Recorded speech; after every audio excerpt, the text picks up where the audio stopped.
Sometimes there is a danger that we go so far down the lost road that we don't know how to come back and how to learn from that experience and therefore how to correct. In life, I'm a big believer that the good Lord, or whoever you believe in as being your creator, put us on this earth in our respective societies, in our respective countries and families for a particular purpose that only you as an individual can carry out and no other person. For that purpose, I believe the role of the individual in terms of losing the way, but more importantly in terms of learning from that road and applying those learnings is most important. It is from the individual and our individual experiences and actions that we build families and friends and communities, from those that we build societies, from those societies that we build nations, and from those nations that we build a global world that has the benefit in its best possible way for all. I tend to ask myself as an individual, how will I grow? There's always a nudging voice, or nudging voices, in my head at the end of every day. It is normal for most of us who are in certain professional functions to wake up in the morning with a to-do list. It's a functional, technical to-do list. And it is normal for us to end the day and do that checklist and say, I achieved this and I achieved that, and we pat ourselves on the back and we feel good and gratified that we have been productive and we have had good outcomes for that particular day. I ask myself at the end of every day, I try, I'm fallible as any human being, but there is a discipline that I use in terms of questioning myself. I may have achieved all of what I was supposed to achieve professionally, technically. What have I done on the other side to build my society, to contribute to the well-being of this earth, to contribute to the well-being of the people around me? And the question that I use to test myself is the did I fail you question. Did I fail you in what I did, or did I fail you in what I did not do on that particular day? And who is you? In my world, the you is myself as an individual. Have I grown? Have I learned? Have I decided what it is that I did today that I will not do tomorrow in order that I no longer fail myself as an individual? That is the learning from having gone down that lost road. The second you in my world is society, is my family, is the people around me, is this country that we all love so much of Zambia. Did I fail you, Zambia, today? And if I did, where and how did I fail you? And since I did, again, we are fallible, we're human beings. Unless you're a super human being, I don't think any one of us can end the day and say, I did everything right by everybody today. So since I failed you, what is it that I will not do tomorrow? Or what is it that I will do tomorrow in order that I fail you no longer? I fail you no longer, Dolika.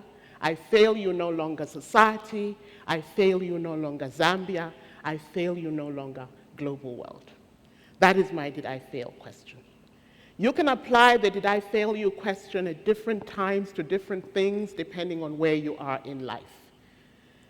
For me, at the moment, standing in Zambia, being in Zambia, looking at the opportunity, looking at the hard work that has been done, but at the same time absorbing the hard work that is yet to be done. If we can truly say, Zambia has moved to a new level. Zambia has made a paradigm shift, not for the few, but for all. that we have created a country where we can open opportunities regardless of which side of the neighborhood you come from, regardless of which side of the tracks you come from. And this is the Zambia we want to build. Time is not on our side. It is a luxury. So for the moment, there are 4 areas that I ask myself every day, the did I fail you question.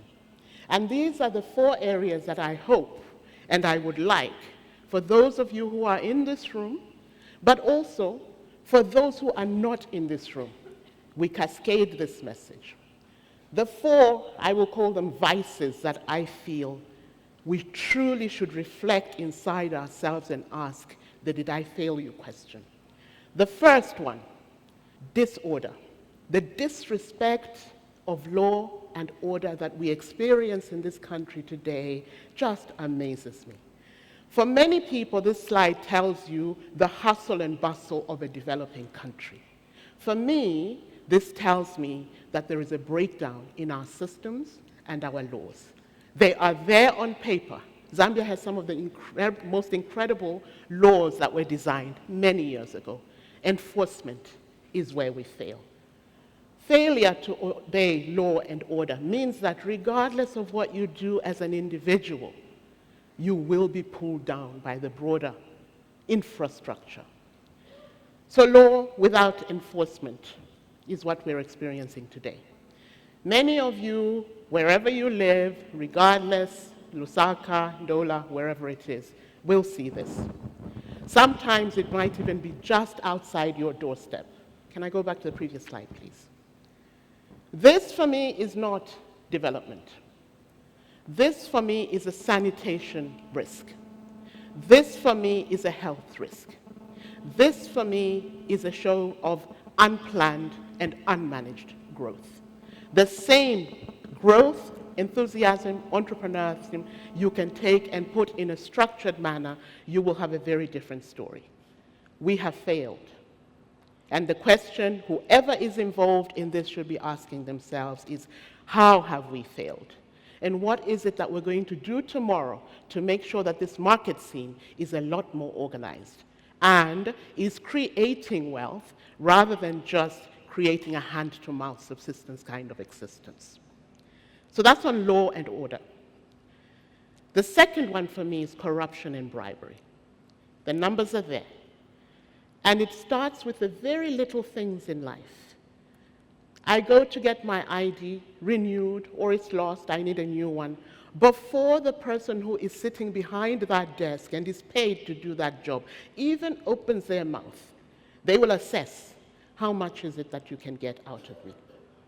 And I have to ask myself, if I pay because it's expedient and I need to get back to my meeting within an hour, and it's better for me to part with 100 kwacha or 50 kwacha, get my document, and I'm out of here. Did I fail? I have failed myself. On the other side of the table, the person who receives that 50 kwacha or 100 kwacha from me, they have failed. And if that person can also go at the end of the day and say, how did I fail? I did something that I know very well I was not supposed to do. I will justify it by saying I'm not paid enough, and I have to feed the children, and I have to pay school fees, and I have to have transportation money. Government doesn't pay me enough. Therefore, I can justify myself for having done that, which I know deep down in myself I should not have done. Who did I fail? I failed myself and my values. I failed my society because money that should have rightly gone into the coffers in order to build roads and infrastructure, forget the fact that the person who's supposed to be doing that and spending that money has maybe failed in their own way. This is about you. If each of us made that decision, made that no compromise decision, it would mean that one person does it, 2 people does it, 3 people, 4, 5, before you know it, a movement is started. Movements are started by one person. Wangari Maathai today is a hero in the way that she did. She was one person. So you as an individual have got to end the day with a did I fail question. The third thing that I'm very passionate about is climate change.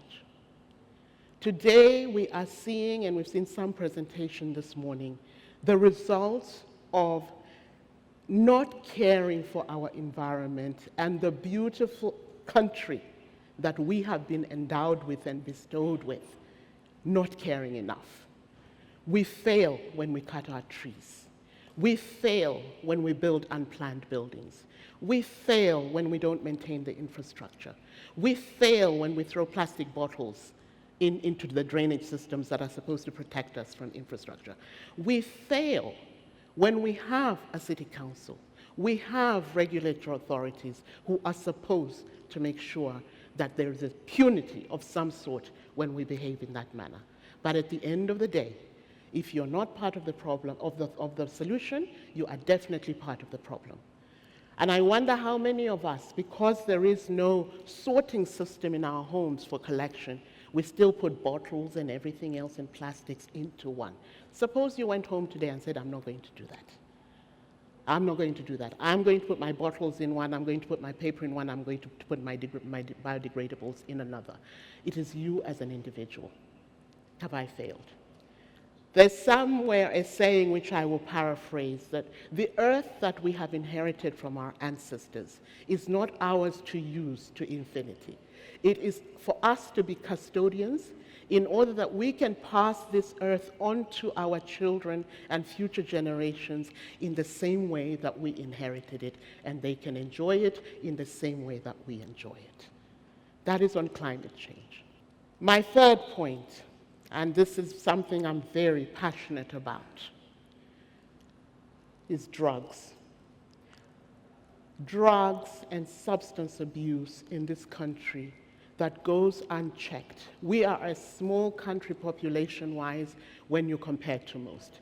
15 million people to handle and manage productively 752,000 square meters of land, all the waterways we have. 15 million people is not nearly enough. Today, you go to Northmead, that statistic of 246 million drug users, they're sitting in Northmead. They are in that statistic.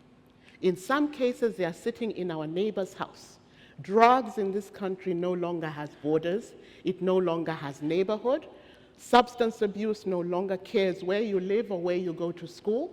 In fact, there may be an unhealthy correlation between the higher and the better environment you're in, the more likely you are to be targeted for drug abuse because you have the money and the ability to pay for that service.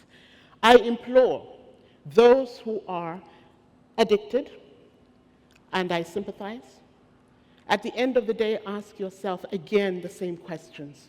Did I fail? Because I needed to just have that one fix today, did I fail?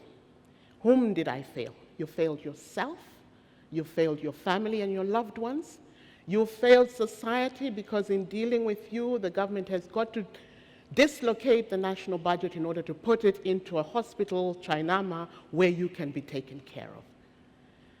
The drug dealer, ask yourself at the end of the day, for me to brag, when you're alone in the darkness of your room and you don't know whether this is your last night, I beg you, drug dealers in this country and distributors, ask yourselves, for me to be a braggart because I'm driving a big 4x4, or I've built a 2-story home using illicit gains, is it worth it to lose a life? Is it worth it to lose 2 lives, or 3, or 4, because you are so selfish? And because the regulators know where to get you, we all know where to get you, but nobody has the guts to come out of it. We will lose this country. We will lose this country.